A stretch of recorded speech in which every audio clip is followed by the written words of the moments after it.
At all times, we will bless the Lord. Lalo na ngayon, mag-New Year na. Okay? So, let me clarify something. Okay, please, ilagay po natin sana sa puso natin ito. I hope each Christian realize this. Okay, makinig pong mabuti. Makinig pong mabuti. Very important po ito. Sa salvation, yung magnanakaw na katabi ni Jesus, naniwala lang po siya na Jesus is the only one who can save him and can bring him to heaven.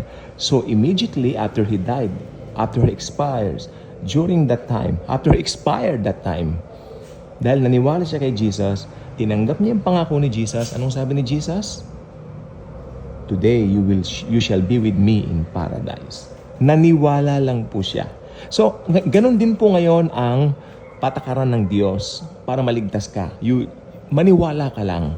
Maniwala ka na si Jesus ay namatay sa cross, nabubo ang kanyang banal na dugo, at maniwala ka na walang ibang daan sa kalangitan maliban kay Jesus. Okay? So, right after that, ang mangyayari po, salvation. Save ka na.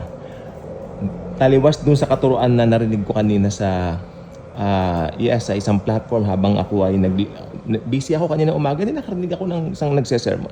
Sabi niya, turn away from sin. Turn away from sin and then receive Jesus later. Ibig sabihin, may kakayanan ka palang mag-turn away from your sin. Hindi po ganoon.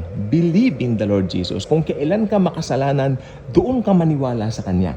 At siya na ang bahala sa kaligtasan mo. Wala tayong kakayanan sapagkat sa ating sakdal na kalagayan, tayo po ay bagsak talaga ang mga kalagayan natin. No, we cannot do anything to merit anything or to gain anything para maligtas tayo, magkaroon tayo ng glory. Wala. Only Jesus is the qualified Savior of the whole world. Kaya maniwala ka lang. Yan ang nangyari sa magnanakaw. Nakita niya Jesus is King, the Lord of Lords. Naniwala siya, Jesus, please remember me when you come into your kingdom. Sabi ni Jesus, sinasabi ko sa iyo, ngayon din, kakasamahin kita sa paraiso. Amen? Dahil naniwala lang siya. Ang tawag doon sa mga nagsasabing, turn away from your sin first, talikuran mo muna ang kasalanan mo, and then maniwala kay Jesus o tanggapin mo si Jesus, yun po ay Lordship Salvation. At ang kaligtasan mo roon, kung titignan mo mabuti, nandoon sa iyong pagtalikod sa kasalanan. So, ibig sabihin, nasa kakayanan mo yung salvation na yan. So, hindi po tama yon. Sa Bible, si Jesus talaga ang may akda ng salvation from start to finish. He is the author of salvation from start to finish. So, ang gagawin mo lang, maniwala ka doon sa kanyang tinapos na gawa sa krus ng Kalbaryo. I hope ito po ay maging malinaw po sa atin. Okay? Na only the blood of Jesus can cleanse us from sin.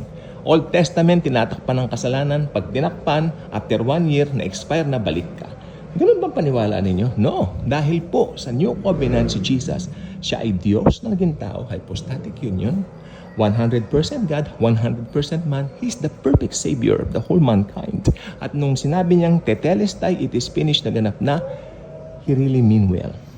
Totoong naganap na, kaya ang gagawin mo lang ngayon, believe in Him at magkakaroon ka ng kaligtasan. God bless.